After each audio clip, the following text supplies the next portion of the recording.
Be sure to read and follow the safety guidelines to protect your computer from potential damage and ensure your personal safety. For more information about safety guidelines, see the owner's manual at dell.com/support. Before you begin, turn off the computer and disconnect all the attached peripherals.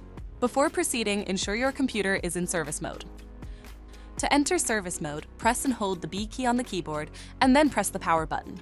Now, the computer will boot up and the owner tag information is displayed on the screen. Press any key to proceed. The computer will emit 3 short beeps and shut down, indicating it has entered the service mode. Loosen the captive screws holding the base cover in place. Using a plastic scribe, pry the base cover from the palm rest assembly, starting at the top edge and working your way around to release it from all sides. Now, lift the base cover from the palm rest assembly. If your computer is unable to enter service mode, disconnect the battery cable from the system board. To remove the wireless module, identify the wireless card and remove the screw to secure it. Unlatch and disconnect the cables to remove the card. To reinstall the wireless module, place it back in the system and reconnect the cables. Relatch and install the screw to secure it.